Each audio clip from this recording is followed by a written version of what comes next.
comes to the dark arts, I believe in a practical approach.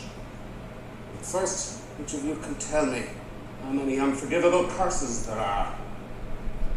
3, sir. And they're so named?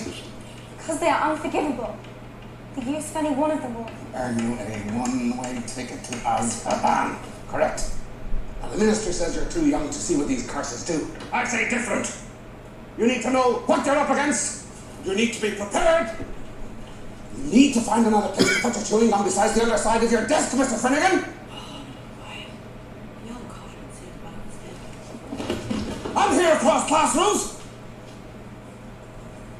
So, which curse shall we see first? Weasley! Yes. Stand. Give us a curse. Well, my dad did tell me about one. The Imperious Curse. Oh, yeah, your father would know all about that. Gave the minister quite a bit of grief a few years ago. Perhaps this will show you why.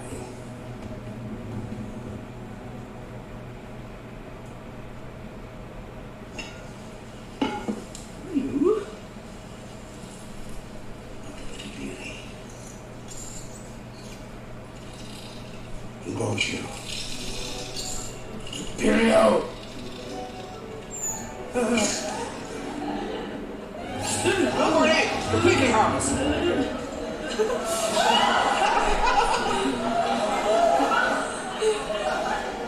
Empty bites.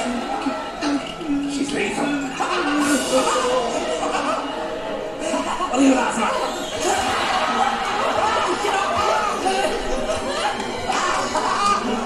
Talented, isn't she? What did I ever do next? Jump out the window? Drown herself?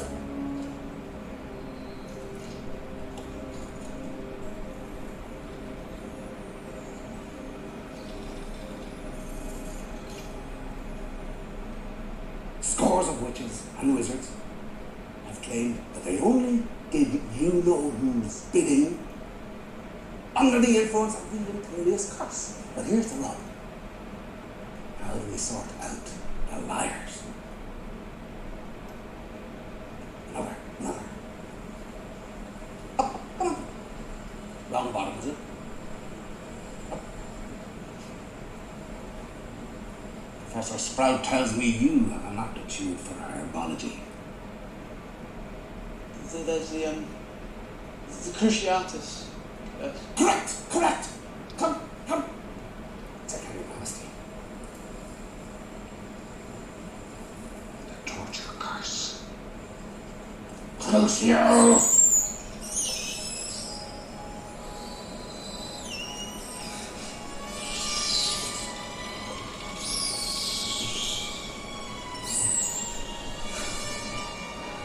Stop it! Connie is bothering him! Stop it!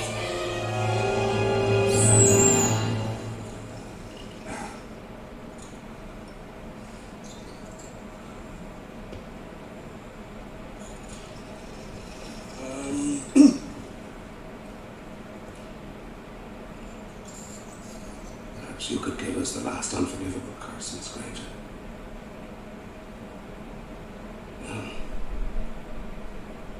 Havarakadas!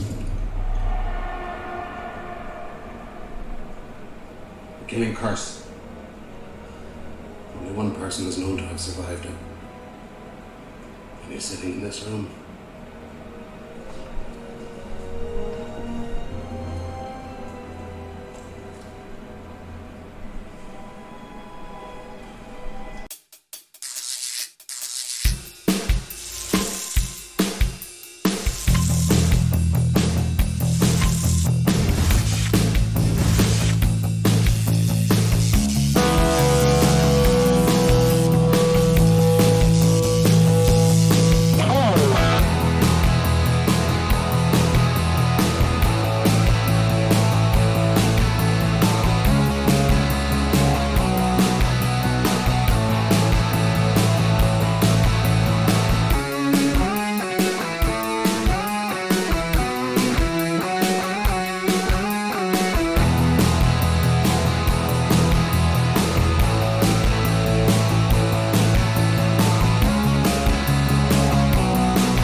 in Cyberland, coming back to with another film review.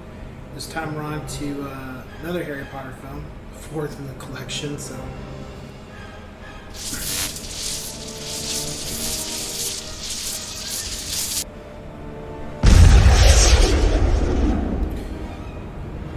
Harry Potter and the Goblet of Fire. So, as I said before, when I was when I was reading the books, got to the third, and when I got to the fourth,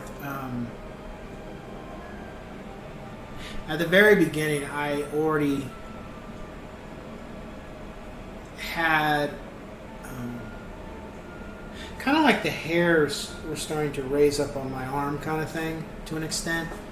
Like I could already feel something was wrong as I started reading the fourth book. Like something's going to go down, and especially the very first chapter or two, I was already like, okay, I think something really bad is going to happen at the end of this book. I had no idea what it was going to be, but something told me something was going to go down. Especially how the third book was already, as I said before, it's kind of like the fourth book is the midway point, but the third book was leading into the midway point of the overall story. And the way the fourth book went from literally the Quidditch, world kind of tournament, and then moved into the school situation, that was already a prelude to that things are going to start getting really bad in the wizarding world, at least from a perspective of the books. And as I read through, finished the fourth book, I felt that the innocence was over.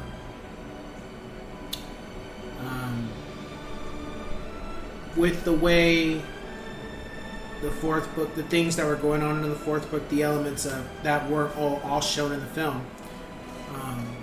Certain parts of the story were cut for obvious reasons, But I felt the certain elements were just showing that the innocence of the three, of Harry, Ron, and Hermione was over. Then the Goblet of Fire, Cedric Diggory, Cho Chang, the beef that Ron and Harry had with each other for a little bit, the elves, the truth behind who actually was cooking all the food, how it was appearing every day, that incident, the dance, the jealousy of Ron with Victor, and also the Death Eaters, the Inquisition of the Death Eaters, the originals, and then lastly the return of Voldemort. His physical body returns. And then the aftermath of that incident with Harry and Voldemort for the first time, their encounter since he was a baby. All those things, to me, were just almost cooked up in a stew and just served to Ron, Hermione, and Ron, and just like Ron, Hermione, and Harry, that playtime's over. These incidents, every single one of them I named is just to say that that's it. You can't go back. You guys are not little kids anymore. Things are going to change for you guys moving forward, and you need to be prepared for it. You need to be more resilient. You need to be more focused. And you, unfortunately, need to accept the reality that your time at Hogwarts is going to be a lot more strenuous, a lot more difficult, and it's going to test not only your physical abilities, but also your mental. And that's what I really got from, as I look back on the fourth book and the movie and things moving afterward, I kind of came to an epiphany about that it's really like, it's time for them to grow up. Like, it's like everybody else at the school maybe can kind of still do the things that they want to do to an extent, but Ron, Harry and Hermione, their situation, especially Harry's, is a lot more serious, and they're not going to have the same pleasures and same school environment that everybody else at the school is going to have moving forward. Ron and Hermione have to accept the fact that if they continue to hang with Harry, they're going to have to deal with what's going to be thrown at Harry. It's coming for them too. And Harry, of course, already knows that he's got two choices. He either can die or he's going to have to fight. That's it. He doesn't... There's no other alternative for him. He's got two choices. Either stand and fight or just lay down and die. That's it. And the movie does its best to accompany all of that from the books into the movie as much as it can. It didn't do everything, but for the most part, now when I look back on it, that's definitely the vibe that I got from it, is that it's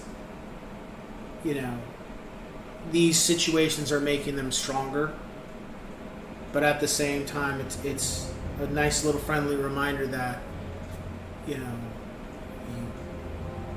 your attitude about a lot of stuff is going to have to change. Your lives depend on it, kind of thing.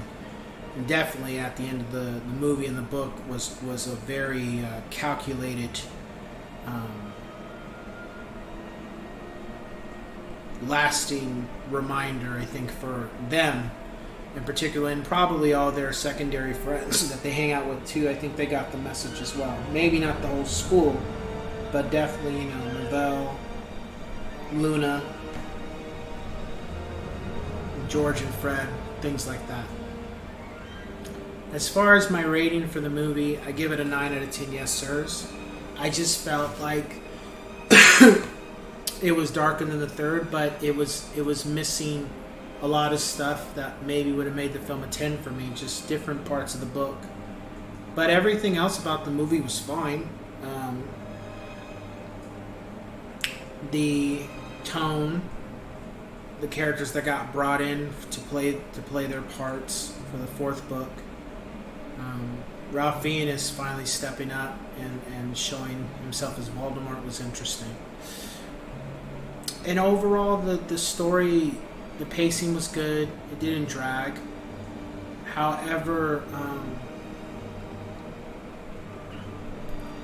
it was just darker, And I'd say this: every single book gets darker. Every movie gets darker.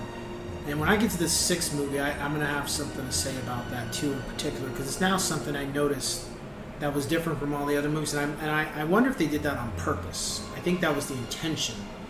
But nonetheless, it's a good movie. It's not my favorite. However, it's very important. I feel, when I reflect on it now, the third book was important because of the history. And you have to know your history to know where you're going for your future. But with the fourth book was very life-altering for characters, because things were going to change after the fourth year.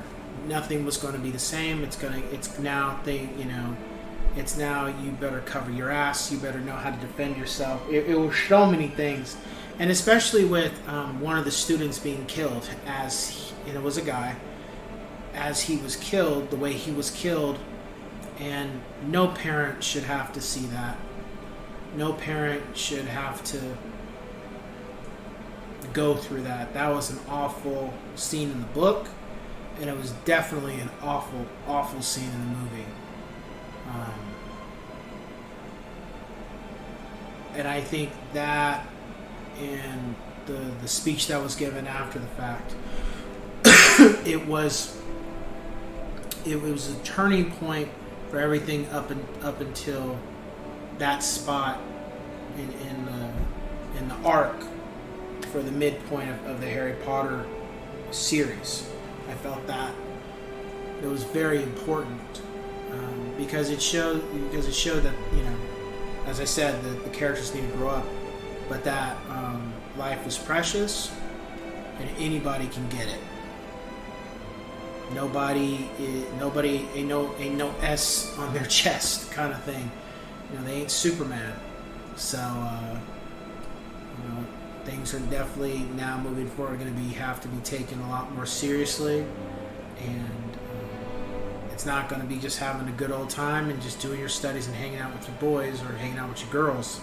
It's not going to be that moving forward. So nonetheless, if you watch the first 3 films, definitely watch the 4th. And if you haven't, read the books. You'll definitely see what I'm talking about if you read the 4th book. So with that being said, I will catch you guys in the next one. Take care.